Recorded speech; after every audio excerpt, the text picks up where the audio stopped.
এই দেশে পরিকল্পিতভাবে এখন 2 বয়ান নিয়ে আসার চেষ্টা করা হচ্ছে। খাম্বা আছে কিন্তু বিদ্যুৎ নাই, গ্যাসের লাইন আছে কিন্তু গ্যাস নাই। এক কি আগেই ভালো ছিলাম, শেখ হাসিনার আমলে আমরা অনেক ভালো ছিলাম। এক কি আগেই ভালো ছিলাম। যেমন তার একটা উদাহরণ দেখেন, গ্যাস এবং কারেন্ট। গ্যাসের পুরা বাংলাদেশের গ্যাসের এলএনজির পুরাটাই আছে হচ্ছে সামিটের হাতে, আর ইলেকট্রিসিটির পুরাটাই আছে আদানি আর রিলায়েন্সের উপরে, আদানি এবং রিলায়েন্সের উপরে। এরা দুইজন সুপরিকল্পিতভাবে এদেশে গ্যাস আমদানি করতেছে না, কারেন্ট দিচ্ছে না, এবং এই চুক্তিগুলো এই সরকার এসেই প্রথমে বাতিল করা উচিত ছিল, তারা বাতিল করতেছে না। সকালবেলা যখন একটা মা কি করতে পারছে না, রান্না করতে পারতেছে না, তখন তার মনের মধ্যে হচ্ছে গত 17 বছর তো গ্যাসের কোনো সমস্যা হয়নি, গত 17 বছর তো কারেন্ট এরকম যায়নি, বিএনপি যখনই আসে তখনই কারেন্টের সমস্যা হয় কেন? এই যে বয়ানটা যে আগেই ভালো ছিলাম, আজকে কাঁচামরিচের দাম 400 টাকা, আজকে পোলায়ের চালের কেজি 70 টাকা বৃদ্ধি হলে 1 লাফে। গ্যাসের দাম, তেলের দাম, কোন জিনিসটার দাম কম আছে কোনোটাই পেপারে আসতেছে না, ব্যাংক ফাঁকা। তাহলে এই যে আগে ভালো ছিলাম বয়ানকে সমর্থন করার জন্যে যে চক্রটা কাজ করতেছে, তাদেরকে আজকে সরকার কোনো প্রতিহত করতেছে? আজকে মামলার কথা বলা হয়, আজকে যারা জুলাইকে যারা যারা অবমাননা করলো, একজনকে ধরে কি অ্যারেস্ট করছে? জুলাই জঙ্গি পরে জুলাই কোনো যুদ্ধ ছিল না, একজনকে।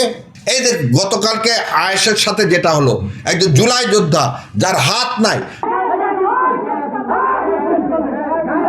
তার সাথে যেটা করা হলো, এটা 24 ঘন্টা পার হয়ে গেছে, তাদেরকে তো অ্যারেস্ট করা হয়নি। ওই অফিসকে তো সিলগালা করে দেওয়া উচিত, কারণ এ তো স্বাধীনতা সার্বভৌমত্বের বিরুদ্ধে কাজ করতেছে। করলেন না। আজকে মিডিয়া কিভাবে ফ্রেমিং করা হচ্ছে, কে কার ব্যক্তিগত রুমে কিভাবে যাওয়া যায়, ঢোকা যায়, সেটা নিয়ে মিডিয়া বরং বেশি কি সোচ্চার। মিডিয়া এই বিষয়ে সোচ্চার না যে কেন সরকার এখন পর্যন্ত আদানির সাথে চুক্তি বাতিল করলো না। ধরলাম ইউনূস সাহেব তো খারাপ, তুমি তো নতুন সরকার আসছো, তুমি কেন চুক্তি বাতিল করলে না? সামিটের সাথে চুক্তি কেন বাতিল করলেন না? এদেশে এক গাদা চাইনিজ কোম্পানি আসছে যারা ইনভেস্টমেন্ট করতে চায়। আজকে আমার স্বাধীনতা সার্বভৌমত্ব কোথায়? একটা ফরেন দেশের কূটনীতিক এসে আমার দেশের সরকারের সাথে আলোচনা করবে, সর্বোচ্চ কি করতে পারে যে সমস্ত কূটনীতিকদের ডেলিগেশন সেখানে আলোচনা হতে পারে। এখানে কি এরকম করার কোনো সুযোগ আছে যে ভারতের সাথে পার্টিকুলারলি উনি কথা বলবেন, তারপরে সে সরকারকে ইনস্ট্রাকশন দিবেন যে চায়নার সাথে তুমি কাজ করতে পারবে না? এবং এই যে চায়নার সাথে কাজ করতে চাচ্ছে না সরকার, একসময় চায়না নিউট্রালাইজ হয়ে যাবে না? তখন কি করবে? তখন আমার দেশটা কোথায় যাবে? যখন দেখবে এই সরকার আমেরিকা ছাড়া কিছু বুঝতেছে না, যখন এই সরকার দেখবে এই সরকারের কোনো বাংলাদেশ সবার আগে সেটাকে বিশ্বাস করে না, এ সরকার আবারও ইন্ডিয়া এবং ওই ব্লকের বাইরে যেতে চায় না, তখন কি হবে? সেটাই হচ্ছে, সমস্ত কিছুতে স্থবিরতা, এবং মানুষ বলা শুরু করে দিচ্ছে অলরেডি আগেই ভালো ছিলাম।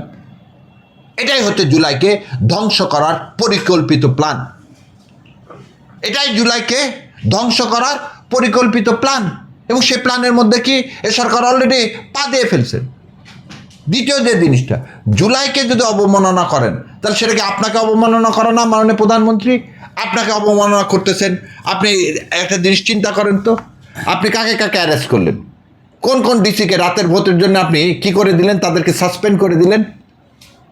তাহলে যারা জুলাই অবমাননা করতেছে, আপনার বাবার হত্যাকারীকে আপনি এতদিন পর ধরছেন, যে স্বীকার করছে যে ইন্ডিয়ার অর্ডারে শহীদ রাষ্ট্রপতি জিয়াউর রহমানকে হত্যা করা হয়েছে।